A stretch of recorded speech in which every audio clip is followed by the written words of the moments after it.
mesdames et messieurs, bonsoir.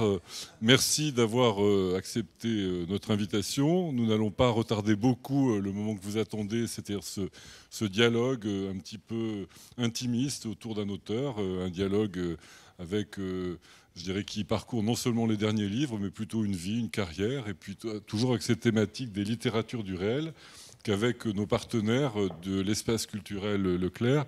Je salue Monsieur Levieux qui est ici en bas, et puis bien sûr Sybille Archambault qui tout à l'heure vous dira quelques mots. Nous avons le plaisir de vous proposer. Alors, cette thématique, littérature du réel, est vraiment ici illustrée encore une fois avec, on va dire, une précision quasi chirurgicale, puisque nous avons là un personnage qui a vécu plusieurs vies en une et qui en même temps a été un pratiquant de tous les aspects de cette littérature du réel, y compris dans ses aspects les plus dramatiques. Tout le monde le connaît, on ne le présente pas, donc je n'aurai pas l'outrecuidance d'y revenir. Il a alimenté avec la ferveur de beaucoup de Français sur un plan concret.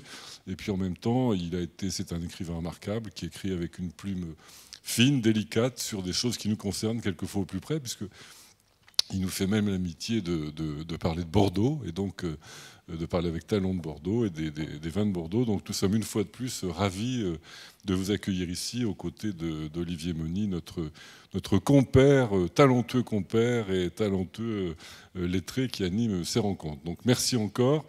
La prochaine rencontre, l'avant-dernière de la saison, aura lieu d'ici quelques semaines. On nous accueillera encore une invitée de qualité. Et puis, on vous le confirme dès maintenant, mais nous continuerons bien entendu l'an prochain cette série avec bien d'autres invités. Donc, merci à tous et je passe tout de suite la parole à Sybille Archambault.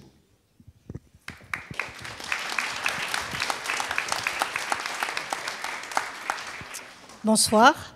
Jean-Paul Kaufmann, un nom, un visage, mais surtout un nom. Celui d'un journaliste, écrivain, amoureux du cigare qu'il sublima par la création, en 1994, d'une revue, L'Amateur de cigares, amoureux du vin, amoureux de Bordeaux, de son grave accident, comme il l'écrit pudiquement dans son dernier ouvrage, en ressort une œuvre très personnelle et intimiste, souvent située dans les lieux éloignés et en vase clos, Kerguelen, Sainte-Hélène, Hélo. L'œuvre de notre invité nous parle de fuite, de retour, de revenant. Je vous laisse en compagnie d'Olivier Mony, de Jean-Paul Kaufmann, de Napoléon et Murat et du colonel Chabert. Bonne soirée.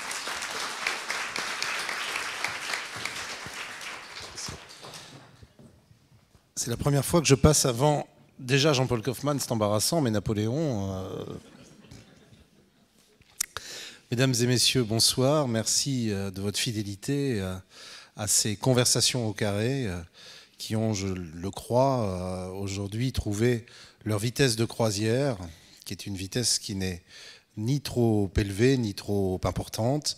Vous dire tout l'embarras, au fond. Le plaisir, bien sûr, mais l'embarras qui est le mien ce soir, parce que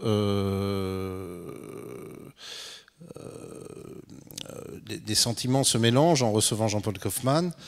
Il y a les deux sentiments qui dominent, merci beaucoup, les deux sentiments qui dominent étant celui d'une expression que je ne galvaude pas, c'est-à-dire d'une amitié au sens, peut-être pas au sens qu'on prête habituellement, mais au sens du vivre avec, car je vis avec ces livres, comme beaucoup d'entre vous, j'en suis sûr, comme beaucoup de lecteurs depuis pas mal d'années maintenant, et puis d'une profonde admiration. Et très sincèrement, ici, il y en a certains qui le savent, monsieur le maire, Johan Taris, son directeur de cabinet, qui est un lecteur fidèle, il m'autorisera à le révéler ici, de Jean-Paul Kaufmann, que cette idée de littérature du réel, de rencontre autour de la littérature du réel, elle était fondée sur la perspective de rencontrer des gens, pas beaucoup, hein, des gens comme Jean-Paul. Donc je le remercie très chaleureusement et très sincèrement de la confiance qu'il veut bien m'accorder ce soir pour venir présenter,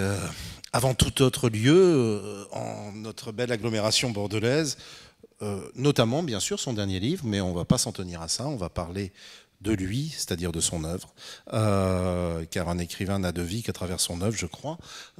Donc ce livre qui vient de sortir, on va quand même commencer par ça, Jean-Paul, Outre-Terre, aux excellentes éditions Équateur et qui me confirme que dans la géographie française, dans les matières, dans la littérature française, pardon, dans les matières, je pense que Jean-Paul Kaufmann est le plus fort en histoire géo. C'est un livre autour de l'histoire et de la géographie.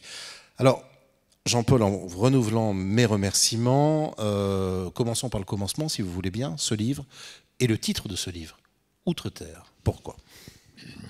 Bonsoir d'abord. Alors Outre-Terre,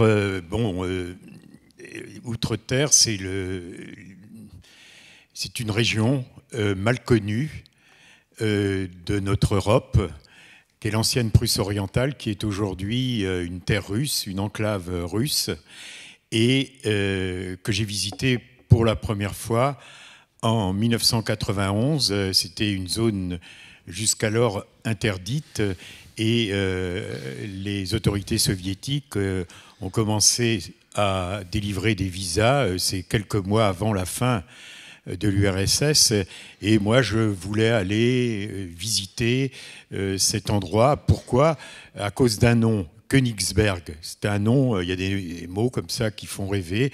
Königsberg, je voulais aller voir ce que c'était devenu, parce que personne n'y était allé depuis 1945. Dans quel état se trouvait cette ville qui parle dans l'imaginaire des Allemands, puisque, enfin, toute proportion gardée, la Prusse orientale, c'est un peu comme notre Alsace-Lorraine, et Königsberg, c'est un peu comme Strasbourg. Et voilà, donc j'ai vu cette ville, il ne restait plus rien de la période allemande. Et c'est comme ça que tout a commencé, Outre-Terre, parce que, en effet, c'est comme pour nous, Outre-mer, un lieu au-delà un lieu de l'au-delà. Voilà, tout simplement. Et très concrètement, il faut dire que cette enclave, ce territoire qui est fiché au milieu de l'Europe, entre la Pologne et la Lituanie, est séparé de la mère patrie. Il faut faire 600 km pour pénétrer dans la Grande Russie. Voilà, donc d'où ce nom Outre-Terre. Et c'est un territoire russe, hein, il faut bien le préciser. Oui, bien sûr, russe. Il n'y a plus aucun Allemand. Staline a annexé cet endroit en 1945 pour le dédommager de toutes ces destructions, ces morts, etc. Et les Allemands, et c'est ça aussi qui est intéressant à souligner, les Allemands ont renoncé définitivement à ce territoire qui sentimentalement leur parle encore. Donc c'est le départ de ce livre. Départ de ce livre, donc juste pour l'anecdote, un nom Königsberg, l'onomastique est importante dans votre œuvre. C'est le nom d'un livre de Pierre Benoît, premier livre de poche, je crois. C'est Königsmarck. Ah, c'est Königsmarck, pardon, excusez-moi. Donc ça n'a pas d'intérêt ce que je raconte. Alors ce Königsberg qui va changer de nom plusieurs fois, il ne deviendra pas Königsmarck, tant pis pour lui. Ce Königsberg. Il y a un roman de Pierre Benoît qui se passe dans cette Prusse orientale. D'accord. Ce Königsberg va quand même être l'objet d'une à peu près 10 ans avant la campagne de Russie, si je ne dis pas de sottises, une fois de plus, va être l'objet d'une bataille extrêmement clé dans la geste napoléonienne. Et c'est peut-être ça aussi le début de votre intérêt pour cette histoire. Rappelez-nous juste le contexte particulier de la bataille d'Eylau. Oui, alors moi, quand je suis allé donc à Kaliningrad pour la première fois, j'ignorais absolument que le champ de bataille d'Eylau se trouvait dans ce territoire. Et je l'ai appris en arrivant à Königsberg, à Kaliningrad. Et j'ai appris que Friedland, c'est des noms qui quand même retentissent encore pour certains Français, je l'espère. Et Tilsit se trouvait donc dans cette enclave de Kaliningrad, et j'ai voulu visiter ce champ de bataille d'Eylau. Et ce que je raconte dans mon livre, c'est le second voyage. Parce que mon livre, c'est un livre évidemment sur la bataille d'Eylau. Elle est présente du début à la fin, mais quand même, je pense qu'il faut souligner que je raconte un voyage en famille. La famille Kaufmann qui est allée pour le 200e anniversaire de la bataille en février 2007 sur le champ de bataille d'Eylau. C'était une promesse que nous nous étions faite en famille peu de temps après l'apparition d'un livre que j'avais écrit sur Sainte-Hélène, La Chambre Noire de Longwood. Et je parle d'ailleurs d'Eylau dans ce livre parce que quand Napoléon se trouvait à Sainte-Hélène, on pouvait parler de tout avec lui. Dès qu'on appuyait sur un bouton, il parlait pendant des heures. Mais il y avait un mot qui le laissait totalement sec, c'était Eylau. Parce qu'à Eylau, il a failli tout perdre. Il a failli être capturé. Il a été à 2 doigts d'être capturé. Et c'est un nom qu'il n'aimait pas qu'on lui rappelle, il ne voulait pas en entendre parler.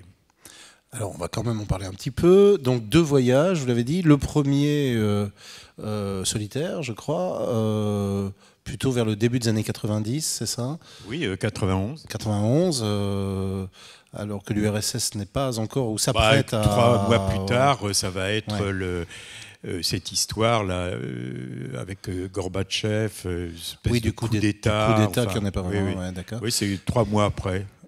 Et vous revenez en 2007. À quel moment cette histoire-là, vous vous êtes dit, est-ce que dès 91 vous y songiez? Est-ce que c'est plutôt en 2007, voire au retour de ce périple familial en 2007, à ce que tout ça devienne un livre? Je ne savais pas trop. J'avais pris des notes, mais j'étais pas... je ne savais pas exactement ce que j'allais faire. Et puis, entre cette date de février 2007 et aujourd'hui, j'ai quand même écrit 3 ou 4 livres. Et c'est vrai qu'autour des années 2010, je pensais que j'allais abandonner ce projet. Il était trop loin dans le temps. Et pourtant, je continuais à m'y intéresser, je faisais des recherches, j'étais allé à Moscou, mais j'avais du mal, il fallait que je trouve un fil, et j'avais du mal à le trouver. Bon, raconter la bataille d'Eylau, il y a eu tous les témoins, il y a beaucoup de témoignages, je trouvais que c'était pas très intéressant, il me fallait quelque chose par rapport à aujourd'hui. Et puis finalement, c'est toujours les solutions les plus simples qui sont les meilleures. Je me suis dit, je vais raconter le voyage de notre famille sur cette visite du champ de bataille d'Eylau. Nous y sommes allés, on pensait qu'on allait être tout seul. En ce mois de février 2007, on pensait qu'on allait être tout seul à visiter ce champ de bataille, et on a été extrêmement surpris qu'il y avait des célébrations, et parce que les Russes, pour eux, c'est quasiment une victoire. En tout cas, peut-être qu'on en parlera tout à l'heure. Pour Napoléon, c'est une demi-défaite, une demi-victoire. En tout cas, c'est un match nul. C'est une victoire incertaine. Et c'est avec cette bataille dont la boucherie d'Eylau, c'est quand même quelque chose au XIXe siècle qui avait frappé les esprits, mais qui a été oublié. Parce on peut rappeler quand même le livre de Balzac. Oui, le colonel Chabert. Il y a 2 choses qui, en effet... le souvenir s'est éteint un peu de cette bataille, mais il subsiste 2 traces. Il y en a d'autres, mais il y a 2 traces. C'est en effet le colonel Chabert et la toile du baron Gros qui se trouve au Louvre. Parce que le soir de la bataille d'Eylau, Napoléon est très inquiet, très anxieux, parce qu'il pense qu'il va devoir livrer le lendemain une nouvelle bataille. et il va apprendre pendant la nuit que les Russes se sont retirés, donc il est maître du champ de bataille, et c'est pas dans ses habitudes. Il va rester pendant une semaine sur le site d'Eylau pour bien signifier à l'Europe entière qu'il est le vainqueur. Mais il sait très bien qu'il n'y a pas de quoi crier victoire, parce que le soir de cette bataille, c'est un profond sentiment de dégoût. Les combattants sont absolument écœurés par tout ce sang répandu. La neige, les uniformes blancs soulignent cet aspect sanglant. Et justement, Napoléon se dit, mais il va falloir reconquérir ce champ de bataille. Comme c'est quelqu'un qui avait un grand sens de la propagande, une idée absolument saugrenue, il va avoir l'idée d'organiser un concours de peinture. Hein, très vite, hein, un concours de peinture, justement pour retourner un peu cette semi-défaite ou cette semi-victoire, et ça va être ce chef-d'œuvre du baron Gros, Le cimetière d'Eylau. Alors, j'insiste quand même sur le fait que ce livre n'est en aucun cas le récit factuel et sanglant nécessairement de la bataille d'Eylau. D'ailleurs, je trouve que s'il fallait absolument apparenter ce livre à un autre dans votre œuvre, je l'apparenterais moins à La Chambre noire de Longwood, qui parlait déjà de Napoléon, bien entendu, qu'à un livre pour lequel j'ai une tendresse toute particulière, et l'expression tendresse n'est pas hasardeuse, qui est Courland, dans lequel vous mettez en place ce récit de voyage sarcastique, un tantinet familial. Je dis un tantinet, Courland l'était peut-être moins que ne l'est Outre-Terre, qui m'amène à penser qu'on ne dit pas assez de vous, combien vous êtes un romancier qui travaille avec... un écrivain, pardon, qui travaille avec l'humour. Voilà. L'énergie du texte, elle est là, elle est dans le récit familial, et pas exclusivement. Par ailleurs, vous êtes un journaliste qui, vous étiez un journaliste qui, lorsqu'il était journaliste, était réputé pour l'extrême fiabilité de ses informations. Je le sais, on me l'a dit, on me l'a raconté du côté du Matin de Paris, on me l'a raconté du côté de l'Événement du jeudi, et qu'on retrouve dans vos livres toutes ces qualités-là. Mais c'est peut-être pas là qu'est l'énergie profonde, intime du livre. Ah, ça me fait plaisir ce que vous dites là, parce que c'est vrai qu'on a toujours tendance à dire oui, Kaufmann c'est un peu c'est mélancolique, quoi. Moi je ne pense pas, même si j'apparais quand même réservé devant vous, je ne pense pas être un personnage mélancolique. En tout cas, absolument pas la proie de quelconque tristesse. Je ne pense pas, et ce que j'essaie, en tout cas, dans mes livres, de faire passer, c'est... Alors, l'humour, bon, c'est difficile, l'humour.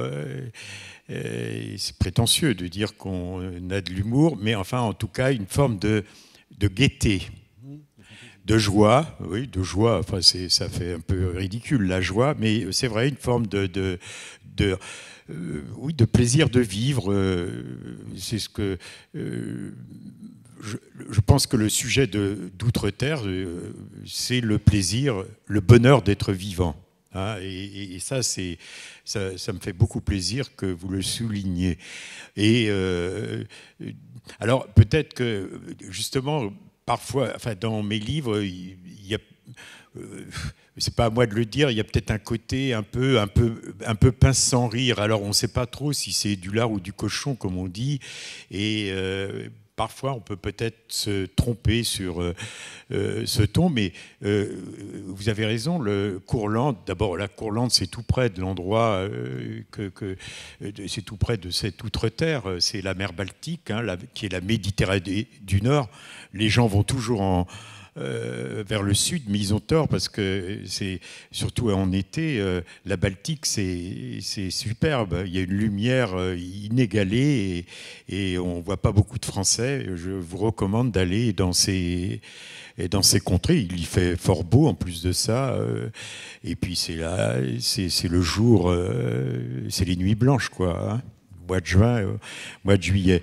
Courlande, oui, c'est vrai que j'avais essayé. C'est un récit où ma femme est présente. Là, j'ai amené toute la famille avec moi.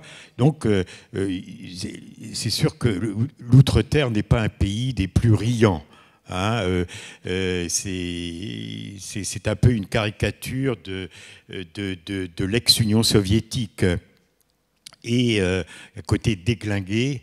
Et justement, j'ai voulu aller aussi au-delà de cette apparence, parce que ce pays qui semble à bout de souffle est en réalité, c'est peut-être la Russie qui est comme ça, il y a une robustesse, une résistance extraordinaire. D'ailleurs, il faut bien dire une chose, le soir de la bataille d'Eylau, Napoléon est sonné, il est sonné par l'incroyable résistance des Russes. Il pensait en faire une bouchée et ça n'a pas été une partie de plaisir pour lui. Il y a l'allant et oui, la résistance. Et c'est ce que j'ai essayé de décrire aussi dans Outre-Terre. Aller au-delà vous voyez, quand on va en URSS, enfin dans l'ex-URSS, de ce pays qui est très abîmé, il est abîmé en effet, mais il y a autre chose. J'ai parlé du compact. Le monde russe est compact, et à l'intérieur du compact, il y a le moelleux. Alors, le moelleux, il se donne pas d'emblée. Donc, il faut aller le chercher. Mais c'est ce que j'ai aimé, moi, dans cette Outre-Terre aussi, c'est ce moelleux. Et ce que vous aimez aussi, c'est peut-être pour ça que je parlais de manière incorrecte de romancier tout à l'heure, c'est les personnages. Parce que tous ces voyages sont aussi un agrégat de rencontres. Il y en a deux là dans ce livre qui me viennent tout de suite à l'esprit. Une charmante guide qui va guider vos pas familiaux d'un site de célébration à l'autre. Et puis peut-être encore plus étonnant, parce que j'allais dire presque un peu ligne claire, c'est presque un personnage d'Hergé, mais je trouve que c'est un livre que Hergé aurait pu dessiner. C'est un peu et croyez bien que c'est un compliment. Ah mais oui, vous faites la connaissance d'un très mystérieux, très intriguant personnage français, venu lui aussi, seul lui, célébrer le 200e anniversaire de la bataille d'Eylau. Oui, alors ce qui est étonnant, c'est que nous pensions être seuls sur ce champ de bataille. Les Russes ont organisé 4 jours de célébration, et donc va y avoir la reconstitution de la bataille. Et chose plus extraordinaire, nous avons la surprise de constater qu'il y a des Français qui sont venus, comme nous, et pour participer, eux, à la reconstitution. Il y a des cavaliers, et c'est vraiment admirable, parce qu'ils ont traversé toute l'Europe, et surtout la Pologne. Et la Pologne, pendant l'hiver, c'est pas une partie de rigolade. Donc ils sont là, ils sont une 50aine, et parmi eux, donc, je fais la connaissance en effet d'un homme qui est assez dépressif, que j'ai appelé le cuirassier dépressif.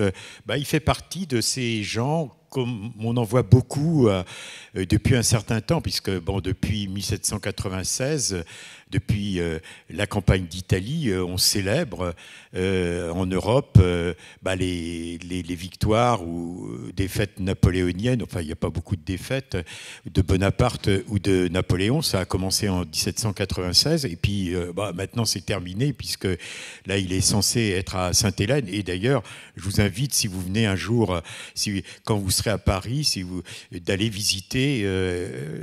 J'ai assisté à l'inauguration avant-hier de l'exposition Napoléon à Sainte-Hélène. C'est une exposition qu'on verra jamais plus, parce que tous les meubles qui se trouvent à Sainte-Hélène ont été rapatriés pour être restaurés, et c'est vraiment quelque chose de saisissant. Pardonnez-moi, qui est où à Paris ? Qui se trouve au musée de l'Armée. Et c'est vrai, c'est vraiment intéressant. Donc il y a tous ces gens qui, c'est comme la Formule 1, ils sont là à Iéna, ils étaient là à Iéna, ils sont à Friedland, ils sont à Essling. et ils se reconnaissent, hein, ce sont toujours les mêmes, et on les appelle des reconstitueurs. J'aime pas trop ce mot, mais c'est leur nom. Et bon, évidemment, le clou, ça a été Waterloo en juin dernier. Et bon, bah, j'ai fait la connaissance, en effet, d'un de ces personnages qui est là, qui est un admirateur critique, quand même, de Napoléon. Parce que là aussi, les choses ont changé. Les gens admirent Napoléon, mais il y a quand même, ils ne se privent pas non plus, tous ces gens-là qui l'admirent, ne se privent pas non plus de le critiquer. Et ça, c'est un changement par rapport, un changement d'attitude, un changement de mentalité qui me frappe beaucoup. Enfin, il y a 20 ans, c'était tout à fait différent.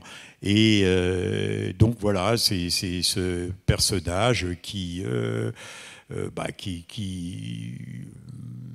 visite avec moi le champ de bataille d'Eylau, qui assiste à la reconstitution, qui est pas très rigolo d'ailleurs.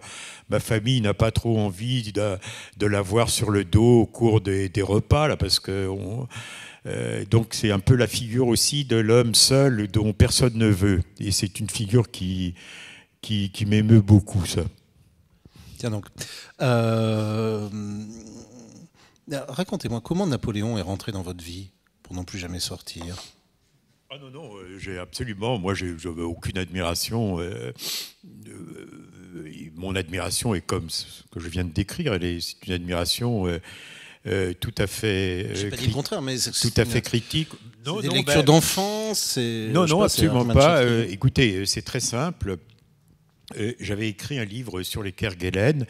Vous savez, on vous colle des étiquettes, vous êtes l'ex-otage, vous êtes aussi le spécialiste des îles. Donc j'avais fait un livre sur les Kerguelen et la revue Géo m'a dit, est-ce que ça vous intéresserait d'aller à Sainte-Hélène faire un reportage? Alors moi, je savais pas, le personnage de Napoléon ne me fascinait pas particulièrement, mais j'y suis allé uniquement parce qu'on y accédait en bateau. Et c'est un voyage extrêmement long, d'ailleurs à peu près de la même durée que pour aller au Kerguelen, c'est-à-dire de 3 semaines.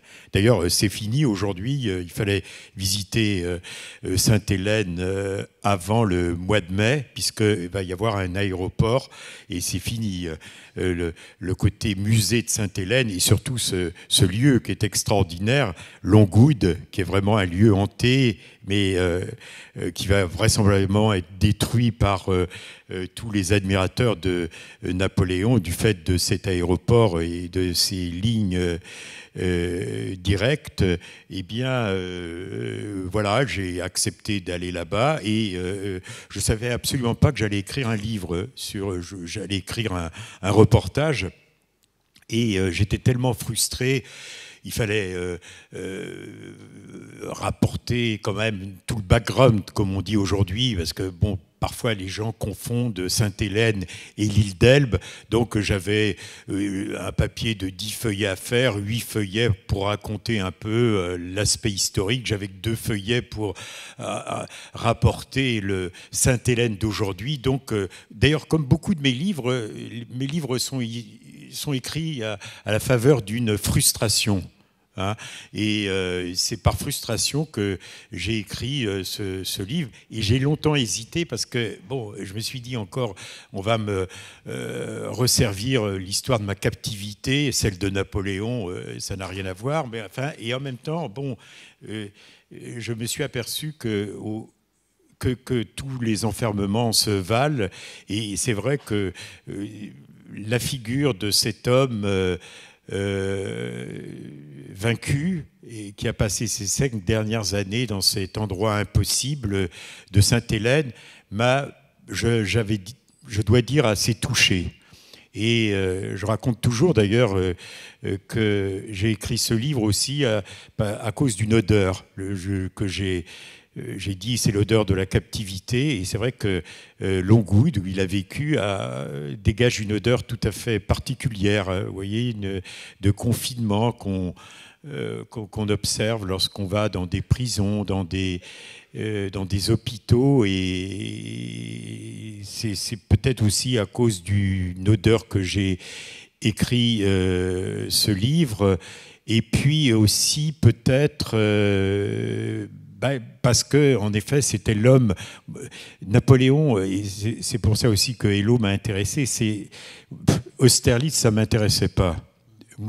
Ce qui m'intéressait à Sainte-Hélène justement, c'était l'homme vaincu. Et l'objet le plus extraordinaire à Sainte-Hélène, c'est sa baignoire. C'est l'homme nu, l'homme désarmé, l'homme vaincu. Et d'ailleurs, on la voit, c'est un exploit extraordinaire, on peut la voir au musée de l'armée, et on ne la verra pas de sitôt, hein, parce qu'elle sera rapatriée à Sainte-Hélène dans quelques mois. Donc voilà, c'est pourquoi, c'est les raisons qui m'ont incité à écrire ce livre. Alors, il nous est arrivé de nous croiser de temps en temps, de loin en loin, et souvent je vous dis, alors vous travaillez sur quoi? Et vous dites, je pense à ça, ou peut-être ça. Puis d'ailleurs, je constate les années suivantes que c'était pas ça ou ça, c'était souvent ça, puis ça, mais bon, ça c'est encore autre chose. À quel moment, si tant est qu'il y ait un moment qui serait toujours le même, vous dites, ah ouais, d'accord, alors ça va être ça, et ça va vraiment être ça, mon livre. Et j'aimerais que vous m'expliquiez un petit peu plus, sans être indiscret, ce moteur littéraire que serait chez vous la frustration. Oui, alors la frustration, oui, je pense par exemple, j'ai écrit un livre sur un Bordelais, un écrivain bordelais, d'ailleurs où j'ai raté mon coup parce que j'ai écrit ce livre, c'est une sorte d'essai biographique sur Raymond Guérin, qui est mort en 1955, et je me suis dit, ce livre va inciter à lire Raymond Guérin, et là, je crois que j'ai échoué dans les grandes largeurs. Et oui, frustration justement, parce que je me sentais frustré qu'un écrivain comme Raymond Guérin soit pas reconnu. Et ça, je pense que c'est une injustice littéraire. Courlande aussi est une sorte une histoire de frustration. C'est un article que je devais écrire qui n'a jamais été publié parce que la revue s'est arrêtée. Donc on peut dire aussi que c'est l'histoire d'une frustration. Moi je pense que littérairement c'est un moteur intéressant, en tout cas pour moi. Hello, peut-être pas, mais quand même un petit peu, parce que il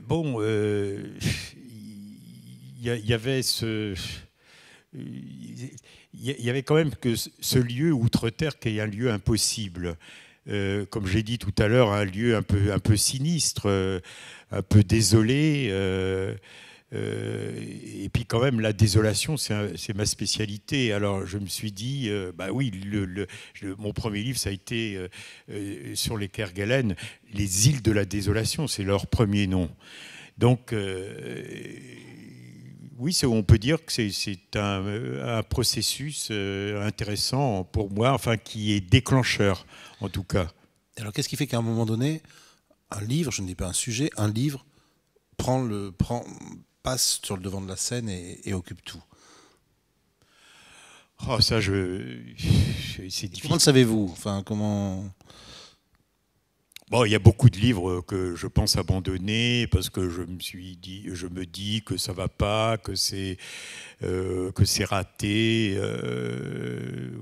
Oui, je doute beaucoup. Et puis je suis très lent, paresseux aussi. Moi, je ne m'impose pas de discipline véritablement. À la fin, oui, à la fin, mais parce que le livre existe. Et c'est la partie d'ailleurs la plus intéressante. Quand vous avez écrit le premier jet, là, vous êtes comme une sorte de sculpteur là, qui élimine. Ça, et puis vous fignolez, ça, c'est intéressant, mais le début est toujours ingrat. Enfin, moi, pour moi, c'est une corvée. De commencer avec quelque chose qui n'existe pas et puis vous êtes seul.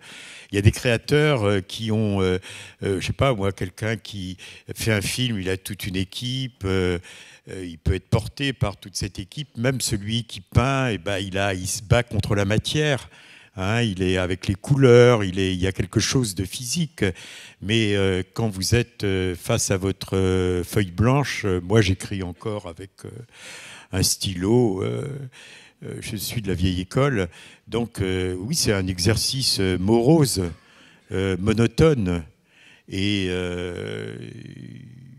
puis il y a aussi une sorte de frustration, en tout cas, et puis un doute, parce qu'il faut savoir que ce que je raconte là est très banal. Je pense qu'en même temps, vous avez interrogé un certain nombre d'auteurs qui vous racontent la même chose dans le processus, dans ce qu'on pourrait appeler l'alchimie. C'est peut-être un mot un peu grandiloquent pour parler de ce processus de la création. Et puis, vous voyez, moi, ça a été... Je parle toujours de Saint-Denis. Vous savez, Saint-Denis, c'est un martyr qui a eu la tête coupée, et puis, devant ses bourreaux incrédules, il a pris sa tête, il l'a remis sur le tronc, là, et puis il s'est mis à marcher, et il a dit, il n'y a que les premiers pas qui coûtent. Hein. Et moi, ça a été un peu comme ça. Ça a été les Kerguelen, ça a été un peu cet exercice, et après ça a été plus aisé. Alors, ça vaut ce que ça vaut, mais puisque vous me prêtiez le fait d'avoir interrogé quelques écrivains, c'est vrai que c'est le cas, et que j'ai tendance à diviser les écrivains en deux désormais, ceux qui aiment écrire et ceux qui aiment avoir écrit, ce qui n'est pas exactement la même chose. Seconde catégorie. C'était ma question. Vous êtes clairement dans la deuxième catégorie, oui. Mais enfin, il ne faut pas non plus... il y a quand même, on a des moments où on peut être content de soi quand même, d'avoir trouvé une image ou une idée. On n'est quand même pas toujours dans la frustration, parce que, et puis ça apparaîtrait peut-être dans la tonalité du récit. Non, oui, mais je suis résolument dans la deuxième catégorie. Alors, je ne peux pas ne pas remarquer, sans en tirer aucune espèce de conclusion, je vous laisserai le soin de le faire d'ailleurs, que toute votre œuvre littéraire est postérieure à l'épisode de captivité que vous avez connu. Est-ce que c'est pour des raisons très aisément compréhensibles, c'est-à-dire que vous avez cessé presque totalement d'exercer vos activités de journaliste à votre retour en France, et que donc vous avez tout simplement plus de temps, ou est-ce que, confusément, vous pensez que ça a pu, à quelque chose malheur est bon, vous permettre de vous consacrer plus complètement à ce qui, je le sais, a toujours été une passion, la littérature et l'écriture? Alors là, ça c'est une question qu'on me pose assez fréquemment, et non, mais qui est importante, et malheureusement j'ai pas de réponse. Est-ce que cette histoire a agi en effet comme, c'est la question que vous posiez, comme une sorte de déclencheur? Je n'en sais rien. C'est vrai que le fait d'avoir été privé de crayons, c'était quand même ma raison de vivre pendant 3 années. Il y a une sorte de trop-plein là, il fallait débonder en quelque sorte à la sortie. Et oui, peut-être. Et en même temps, c'est ce que j'écris dans mon livre, là, Outre-Terre. Moi, j'ai cru très longtemps que le journalisme et la littérature, c'était 2 choses différentes. Et je le crois de moins en moins. Je pense que les frontières sont de moins en moins poreuses. Et puis, on voit bien, il y a enfin, je sais pas, on parle toujours évidemment de Joseph Kessel, mais moi je pense par exemple à des écrivains peut-être moins connus, que j'admire beaucoup, comme Christophe Kapuscinski, là, celui qui est un journaliste. Donc, et je crois que tout peut faire littérature aujourd'hui. Et moi, la vocation de journaliste est venue justement parce que j'aimais la littérature, et je me suis dit, et je pensais, et au début, je me suis dit que ça n'avait rien à voir, et j'y crois de moins en moins, en effet. Et donc, c'est pour ça que aimant la littérature, je me suis dit, je vais être journaliste. Et en même temps, j'ai vu au départ que j'ai cru que ça n'était pas la même chose. Parce que informer et écrire, c'est tout à fait différent. Moi, je connais des journalistes qui écrivent comme des pieds et qui sont d'excellents journalistes. Hein ? Parce que c'est ça la. Ne regardez pas comme ça. Non, c'est pas je pense pas que c'est la qualité première d'un. Puis d'ailleurs, les journalistes. Enfin, moi, quand je suis sorti de cette école de journalisme de Lille, bon, bien sûr, c'était la presse écrite. Hein, et il y avait très peu de journalistes de l'audiovisuel. Bon, c'est quand même ça qui prime aujourd'hui. Et il n'y a pas besoin de savoir écrire. C'est un autre débat. Hein. Oh, je pense que le débat est assez clos, en fait. Mais. Non, mais alors, j'ai peut-être pas très bien répondu. Si. Non, non, au contraire. Non. D'abord, vous m'avez conforté dans l'idée que ces rencontres autour de la littérature du réel avaient un peu de sens. Et c'est vrai qu'on ne peut qu'être frappé de voir le développement aujourd'hui de ce qu'on appelle en bon français la narrative non-fiction et des choses comme ça. D'ailleurs, est-ce que c'est un exercice très, très explicitement auquel vous pourriez vous livrer, c'est-à-dire faire un grand livre, parce que vous savez, maintenant le discours dominant, qui est vrai d'ailleurs, c'est qu'on n'a plus la place dans les journaux de mener des enquêtes complètes, etc. Mis à part dans certains magazines particuliers, je pense à 21 entre autres. Est-ce que vous pourriez écrire aujourd'hui votre 200 froid de Truman Capote ou votre Ébène de Richard Kapuscinski? Non, c'est... Oui, alors, et c'est toujours pareil, à partir du moment où on écrit, où on raconte quelque chose, de toute façon, on est dans la fiction. À partir du moment où on est dans un récit, il y a obligatoirement dans la reconstitution, même si on ne le désire pas, il y a une forme déjà de maquillage. Hein. Donc, je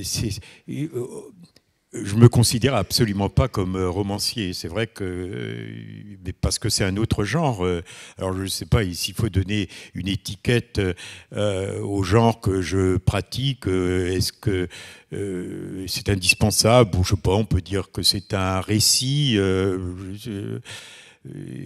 C'est vrai que maintenant on fait des classements, romans, documents ou essais, ça n'est ni l'un ni l'autre, mais en même temps, on peut se poser la question parce qu'il faut donner des étiquettes. Je trouve ça regrettable. Donc voilà, alors moi, l'idée que j'ai toujours eue, c'est que la réalité, elle a encore plus d'imagination que la fiction. Et c'est pour ça que lorsque j'étais journaliste, j'aimais beaucoup faire des faits divers, mais surtout des faits divers absolument pas, enfin apparemment, qui ne soient pas spectaculaires. Parce que, alors, je partais comme ça et c'était aussi une époque bénie du journalisme où on n'était pas des staccanovistes de l'information, parce que là, il faut produire à tout prix et on donnait du temps. Hein. Et il est certain que les choses ont changé notablement. Et justement, c'est là aussi... Quand je suis revenu de ces 3 ans de captivité, là peut-être que je fais une incidente et je vais revenir au propos initial. C'est en cela d'ailleurs que ça peut ressembler à l'histoire du colonel Chabert. Le colonel Chabert revient et le monde a changé. Il revient dans un monde qui ne lui est plus familier. Eh bien, moi, toute proportion gardée, ça a été un peu la même chose s'agissant du journalisme. Quand je suis revenu, eh bien, déjà, la conception du journalisme, la façon de l'appréhender avait changé. Et je ne me sentais plus du tout je me sentais, comme je l'ai dit d'ailleurs, inopportun, un peu déplacé, et j'avais peut-être que ça avait tué le journaliste aussi, cette histoire, le fait d'avoir été un voyeur et puis de devenir à mon tour un objet de voyeurisme. C'est certain que ça a changé ma conception et ma façon de voir de ce métier. Mais il est certain que les choses avaient changé. Et on peut dire, bon, j'ai été libéré en 1988, mais alors le journalisme a encore changé à vitesse grand V, encore plus. Donc voilà, c'est le journalisme tel qu'on le pratique aujourd'hui, je pense, n'a plus rien à voir avec celui que je pratiquais. Et je pense que c'était une sorte d'âge d'or. Alors, évidemment, l'âge d'or a pour particularité de n'avoir jamais existé. C'est une sorte de projection après coup, hein, que l'on fait d'une période. Mais quand même, je pense que les années que j'ai passées au Matin de Paris, même à l'événement du jeudi, ça a été très court, puisque j'ai été enlevé 6 mois après la création de ce journal. Bon, voilà, alors, les choses ne sont plus du tout les mêmes. Et puis, bon, je pense que... Enfin, je ne conçois pas une sorte de sang-froid écrit par un journaliste aujourd'hui. Je ne le pense pas, en tout cas. J'entends bien. Pour finir là-dessus, cette histoire de l'avant, après, les livres après, etc., je serais personnellement plus enclin à le croire si je n'avais pas lu vos papiers avant, justement. Et notamment, vous parliez du Matin de Paris, journal dont il faudra un jour écrire l'histoire, parce que ça a été un très grand journal. Oui, ça, je suis tout à fait d'accord. Dont on a oublié parfois la nature des plumes qui écrivaient dedans, mais c'est encore un autre débat. Mais l'appréhension littéraire, au sens fort et le plus large du terme, elle était déjà là de manière évidente dans vos papiers. Après, peut-être que les conditions de vie vous ont permis de vous consacrer à des formats longs, si j'ose dire. Mais vous avez toujours été un journaliste littéraire au sens du métier, au sens que la littérature innerve votre pratique professionnelle, y compris quand vous étiez journaliste. Oui, alors, mais en même temps, c'est peut-être aussi le Matin de Paris qui favorisait une telle chose. Et je pense que c'est le dernier, vous avez tout à fait raison, le Matin de Paris, c'est un journal... c'est péjoratif si je dis cela, je ne vais pas dire de l'ancien temps, mais c'est encore un journal j'allais dire, du 19e siècle. Alors évidemment, c'est pas très flatteur de dire ça pour un journal, mais si, pour moi ça l'est, parce qu'il y avait encore une notion de gratuité. Hein, vous voyez, c'est le temps. Et le gros problème des journaux à l'heure actuelle, c'est le temps, parce que le temps, c'est de l'argent, et on n'a plus le temps d'envoyer des gens pour une durée assez longue dans un lieu ou pour une enquête, etc. Ça se pratique, mais c'est de plus en plus rare. Au Matin de Paris, on avait cette possibilité-là. Puis j'étais pas le seul. Et puis aussi, il faut dire une chose, c'est que on était des journalistes, tout terrain. C'est-à-dire que moi, je faisais des portraits, en effet, d'écrivains, et c'était merveilleux, parce que, bon, j'admirais beaucoup Simenon. Bon, allez, on m'envoyait faire un portrait de Simenon, j'allais voir Simenon, je suis allé le voir 2 fois, d'ailleurs. Yourcenar, bon, bah, tu peux partir, là, on te donne ton billet pour les États-Unis. Je suis allé la voir à Mont-Désert. Bon, c'était merveilleux. Et puis, quand on avait fait un bon papier, on pouvait se reposer 2 ou 3 jours, quoi. Bah, aujourd'hui, c'est absolument inconcevable. Et quand je raconte ça à de jeunes journalistes, oui, ils ont l'impression en effet que c'est un journaliste du temps de Balzac, quoi. Donc, non, les choses ne sont plus du tout les mêmes. Alors, en effet, il y a des magazines, enfin, vous parliez de 21, qui a été copié. Hein, il y en a, c'est une tendance hein, à l'heure actuelle avec des papiers où il n'y a pas de limite pour la longueur, etc. Oui, c'est peut-être de cette façon-là que les choses se retrouvent. Alors, puisqu'on en est à parler du journalisme d'antan, j'aimerais que vous nous racontiez, Monsieur le maire, on a parlé tout à l'heure de vos attaches bordelaises. Racontez-moi un petit peu, parce qu'on l'avait fait une fois ensemble, quand vous aviez reçu le prix François Mauriac à Bordeaux, d'ailleurs, il y a quelques années de cela. Racontez-moi un petit peu votre arrivée à Bordeaux, les circonstances de votre arrivée à Bordeaux, car on a trop oublié que, d'une certaine façon, nous sommes confrères. Oui, bah, j'ai fait mon premier stage de journaliste Sud-Ouest. C'était en 1966. Et pourquoi Sud-Ouest ? Bah, je crois qu'il y avait déjà un tropisme par rapport au vin de Bordeaux. Puis j'avais un ami qui était bordelais, qui appartenait à la même promotion que moi. Il était d'une famille de négociants. Et ça ne me plaisait pas de le retrouver pendant le mois de juillet et août. Puis ce stage a duré pendant 2 mois. Voilà, c'est comme ça que j'ai attrapé le virus. Mais il y avait quand même, malgré tout, une prédétermination. Et dans la cave de mon père, qui avait une très modeste cave, on buvait du Saint-Émilion. J'aime pas que, quand je suis à Saint-Émilion, on appelait ça le Bordeaux du pauvre. Le Saint-Émilion à cette époque-là. Voici, quand on pense aux prix qui sont pratiqués aujourd'hui par tous ces châteaux que vous connaissez.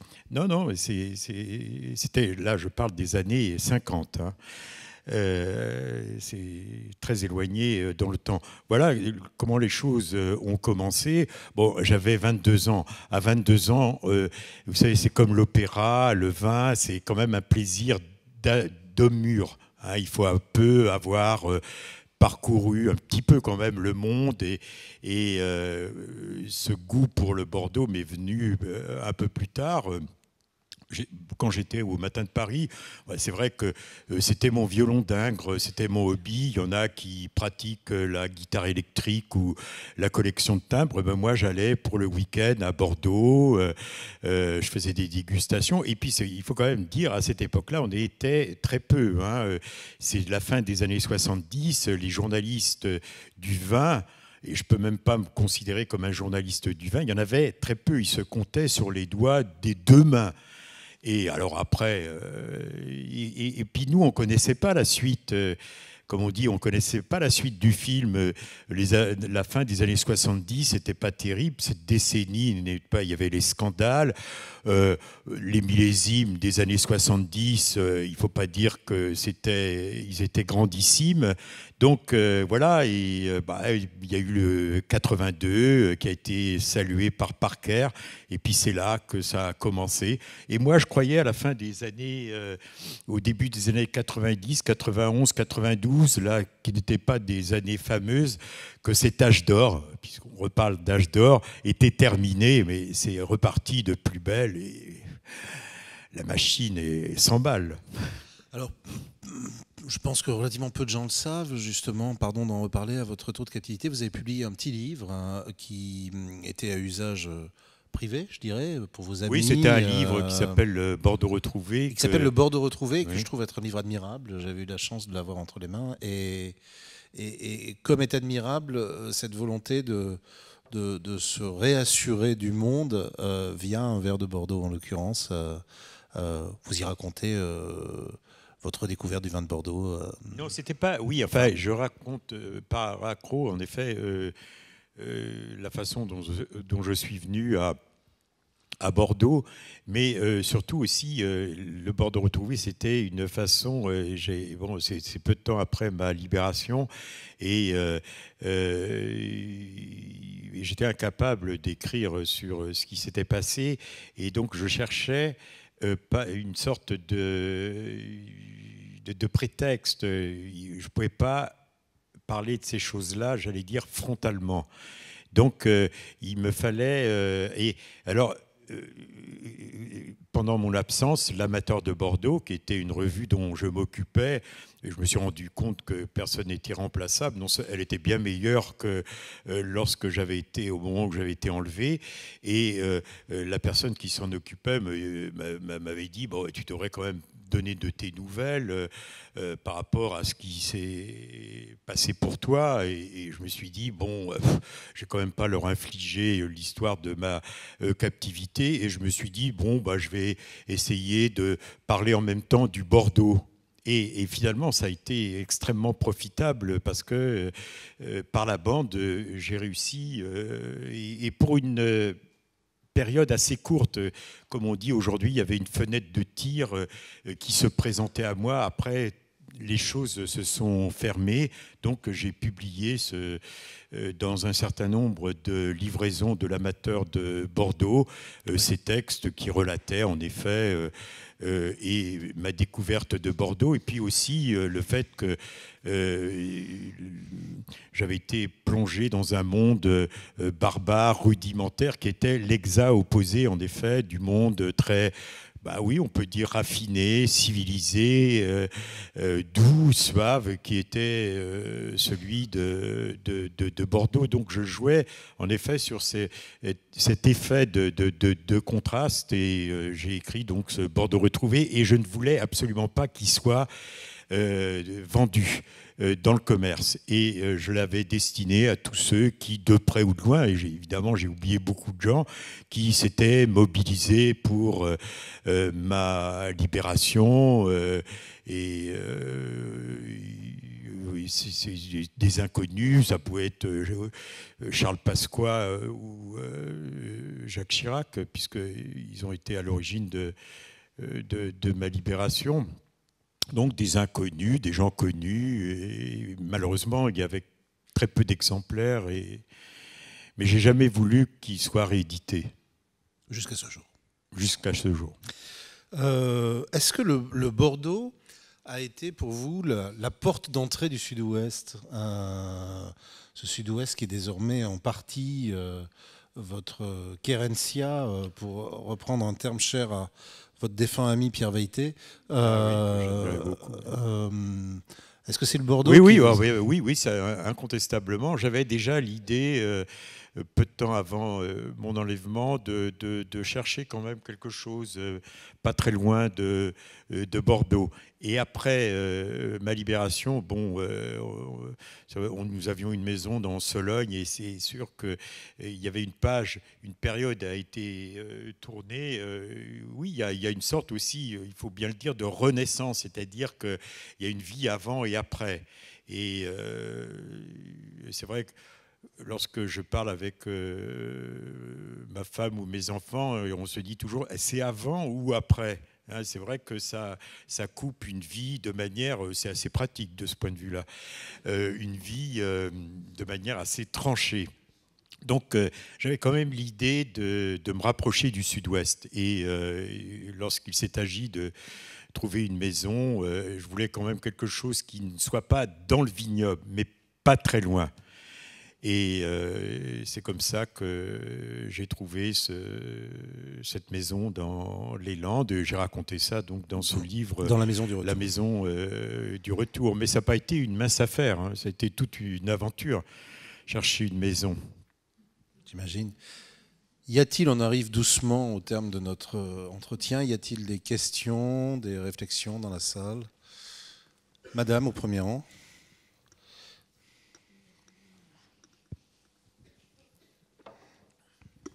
Bonsoir, moi je voudrais savoir l'influence de votre épouse justement l'influence de votre épouse dans votre carrière, cette femme que l'on a vue se battre pour vous il y a plus de 30 ans, qui a su se servir des médias pour ne pas que vous tombiez dans l'oubli.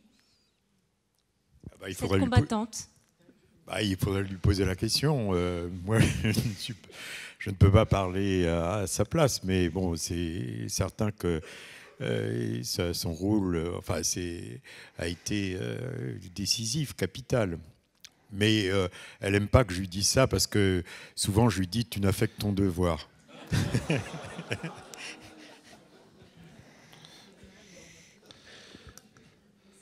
J'ai l'impression que c'est une espèce d'émission de télé-réalité où à tout instant l'interpellé peut surgir. Johan. Lorsque vous avez parlé de votre métier de journaliste et de son articulation avec votre travail d'écrivain, j'ai pensé aux mots qu'on prête au général de Gaulle sur Raymond Aron.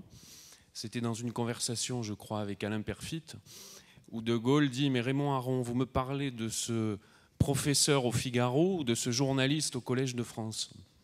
Je trouve le mot intéressant sur finalement à la fois la différence des métiers, des fonctions et en même temps les liens entre les deux, parce qu'on ne peut pas non plus totalement séparer deux êtres en une seule personne. Moi, j'aurais une question sur mon préféré de vos ouvrages, lu 2 fois, L'Arche des Kerguelen, où, comme le titre l'indique, vous partez à la recherche de l'Arche des Kerguelen, et puis vous faites une découverte toute autre. Est-ce que finalement, ce n'est pas la parabole du voyageur ou de l'écrivain voyageur, c'est-à-dire que ça n'est même plus l'objectif qu'on s'est donné au départ qui est le plus important, mais c'est le cheminement ou l'itinéraire et les surprises de cet itinéraire qui amènent parfois complètement ailleurs, qui finalement sont le plus important dans le voyage et dans le récit de voyage. Oui, vous avez raison, mais c'est une histoire très bizarre.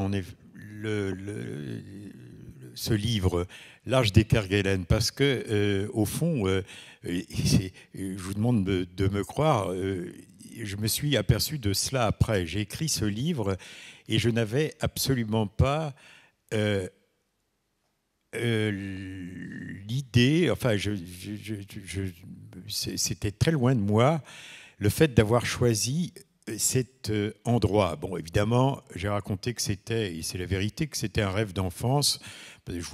J'avais lu dans Spirou, dans les belles histoires de l'oncle Paul, la tragique histoire, la tragique aventure du chevalier de Kerguelen qui avait, croyant découvrir le troisième monde, finalement n'avait découvert que le vent et puis une terre désolée, et il avait refusé de poser le pied sur sa découverte. Il avait envoyé quelqu'un et il revient en France et le roi Louis XV lui dit écoutez, c'est très bien, il faut que vous approfondissiez cette découverte, c'est très intéressant. Il aurait dû refuser et il s'est laissé prendre au mirage de sa découverte. Il est reparti une seconde fois et la seconde fois, la même chose, il a refusé de poser le pied sur cette terre et il lui est arrivé plein d'ennuis. Il a été jugé, il a passé 3 ans en forteresse à Saumur. Mais c'est pas ça qui finalement est la chose la plus intéressante. Mais au fond, je pars très peu de temps après ma libération au Kerguelen, et qui est l'endroit le plus isolé au monde. C'est là où certainement l'environnement est le plus hostile, c'est là où souffle le vent avec le plus de violence, et c'est le pays véritablement de la haute solitude. Ce qui correspondait évidemment à ce que j'avais connu, sauf que je l'avais choisi là de mon propre gré. Mais je ne m'en suis même pas aperçu lorsque je suis allé là-bas et que j'ai écrit ce livre.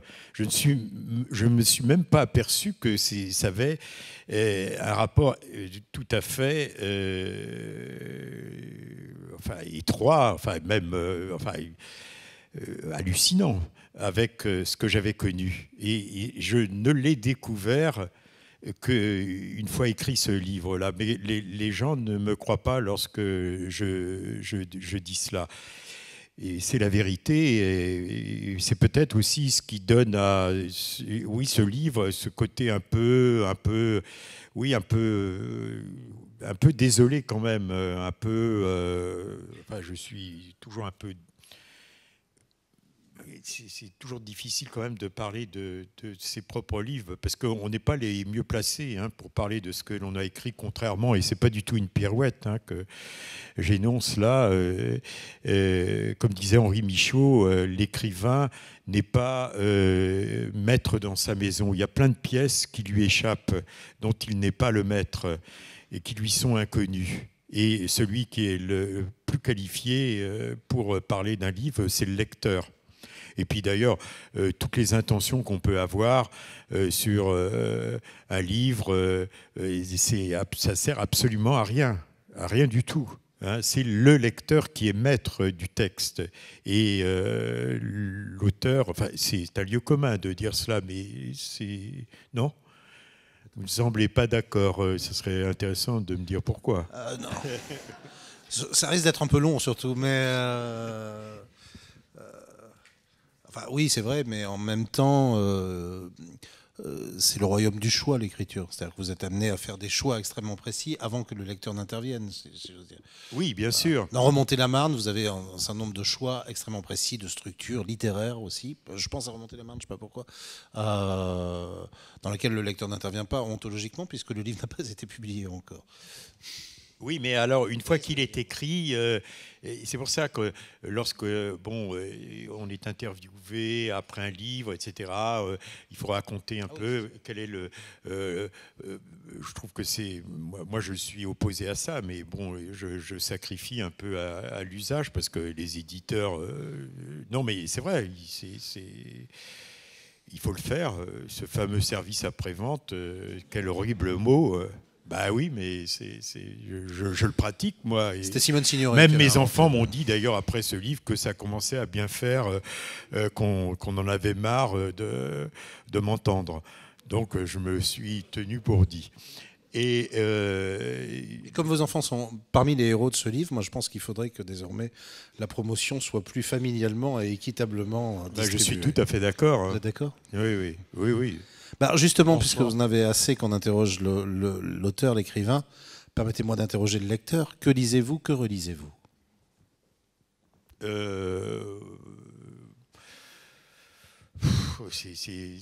En vérité, je lis assez peu de romans. Je lis beaucoup plus d'essais, de biographies, de livres d'histoire. Mais en même temps...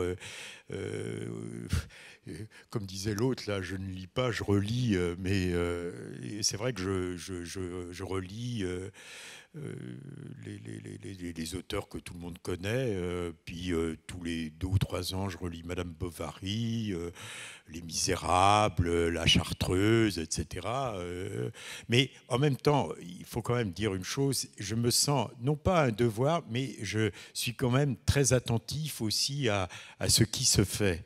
Et je lis, quand je dis, je lis aussi beaucoup de mes confrères, et il y en a un certain nombre que j'apprécie.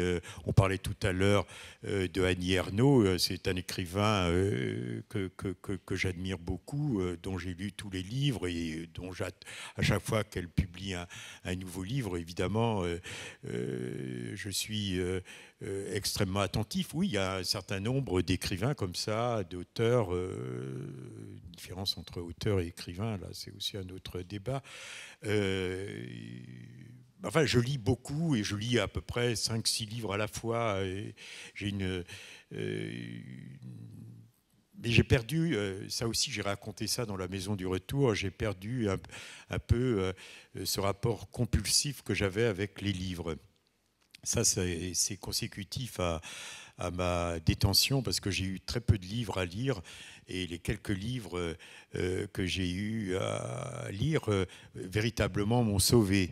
Je raconte toujours que j'ai eu le 2e tome de Guerre et Paix, le premier avait disparu, et je crois que, à part Tolstoï, je ne pense pas qu'il y ait de personnes qui aient autant lu Guerre et Paix.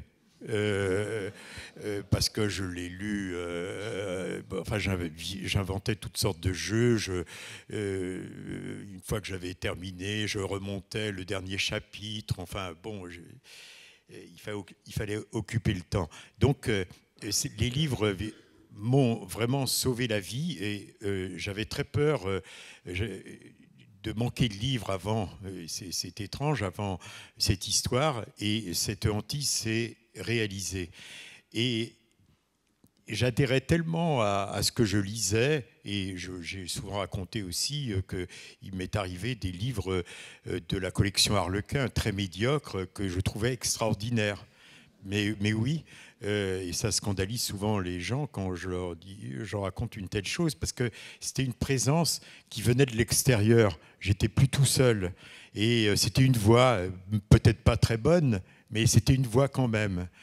Donc, tous ces livres, je les ai lus avec une concentration que personne n'a. Un homme libre ne peut pas avoir, ne peut pas lire avec une telle acuité, parce que quand on lit, on part au travail, on corne la page, et puis on va la reprendre le lendemain soir. Tandis que là, on est face au texte, dans une familiarité, intense. Donc, lorsque je suis revenu, j'ai eu l'impression que ce rapport, cette absorption que j'avais avec le texte avait quelque part été cassée. Et c'est peut-être la raison pour laquelle, mais je le faisais auparavant, vous voyez, commencer beaucoup de livres, il y en a beaucoup que je ne termine pas, et puis voilà, il faut que j'en lise 3 ou 4 en même temps, et peut-être que j'ai perdu ce rapport, oui, certainement. Y a-t-il d'autres questions? Oui, de bonsoir. conclusion, une dernière? Oui, pardon. Bonsoir, c'est moi. Ah, pardon, monsieur. Merci. Donc, dans le livre La Chambre noire de Longwood, l'exil de Napoléon, à Sainte-Hélène, vous comparez un moment avec la solitude du général de Gaulle à la Boisserie à la fin de sa vie. Et vous avez souligné tout à l'heure les odeurs. Et ce qui m'a frappé aussi, c'est la baignoire. Et il s'aspergeait beaucoup d'eau de Cologne. Est-ce que vous pouvez nous raconter cette anecdote, s'il vous plaît? Ah oui, oui, ça peut paraître anecdotique, cette histoire d'eau de Cologne, mais c'est très intéressant. D'abord, il faut dire que c'est la dernière question, je crois. Là. Oui, il faut dire d'abord que Napoléon, il est moderne en cela, il avait un sens olfactif extrêmement développé.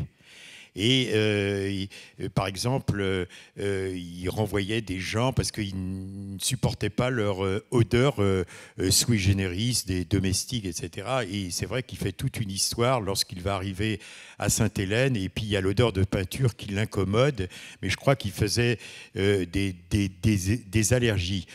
Et l'histoire de l'eau de Cologne, oui, c'était un homme d'abord qui avait un grand soin de l'hygiène, ce qui était assez nouveau pour l'époque. C'est quelqu'un qui passait énormément de temps dans sa baignoire, même à l'époque de son intense activité, puisqu'il se levait au milieu de la nuit à 2 ou 3 heures du matin. Il avait un de ses secrétaires et puis il dictait, et beaucoup de ses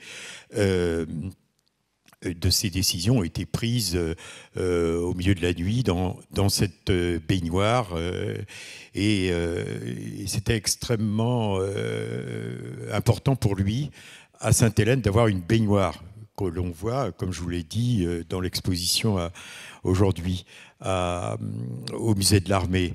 Et c'est vraiment l'objet le plus fascinant de Sainte-Hélène. Et dans les 2 dernières années de sa vie, Napoléon, il était profondément déprimé. C'est un mot qu'on ne connaissait pas alors, à l'époque. Et il a passé les 2 dernières années de sa vie dans sa baignoire. Il mangeait dans sa baignoire, il dormait, il était dans un état apathique, et il lisait dans sa baignoire, il s'assoupissait, et il y avait toujours, quand il sortait, ce geste de s'asperger d'eau de Cologne.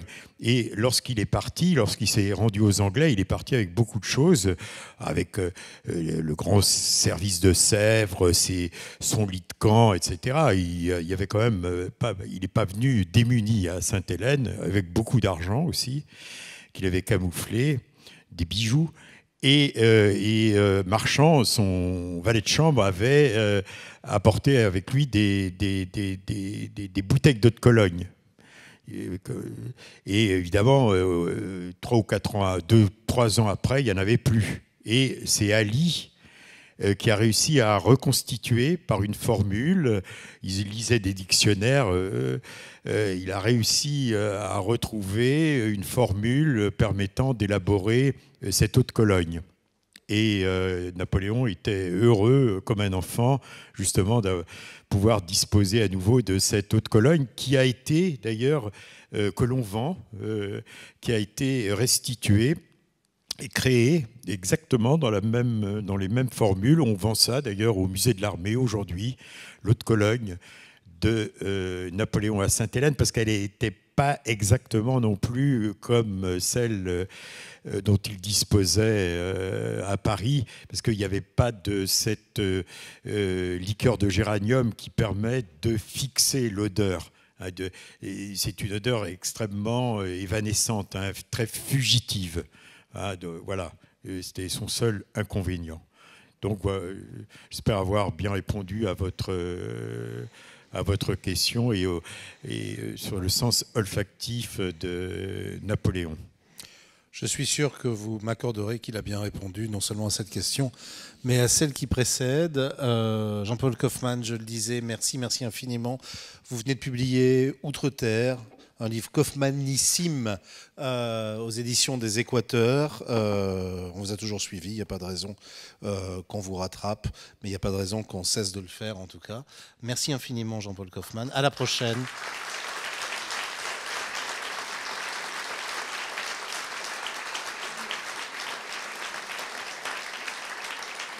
Jean-Paul Kaufmann qui signera Outre-Terre, là, juste derrière les gradins, Outre-Terre, et j'imagine d'autres livres également de son œuvre. Permettez-moi juste de vous rappeler que nous nous retrouverons, je n'ai pas la date en tête exactement, je dois être le premier mercredi du mois de mai. Quelqu'un peut m'indiquer ? Le 11 mai, donc c'est pas le premier, voilà. Le 11 mai prochain, à 19h30, comme d'habitude, avec un très très bel écrivain. Je suis sûr que vous serez d'accord avec moi, Jean-Paul. Très très bel écrivain. Chantal Thomas, l'auteur des Adieux à la Reine, de l'Échange des Princesses, qui sera avec nous. Et ce sera sûrement très bien aussi. Merci encore, Jean-Paul Kaufmann.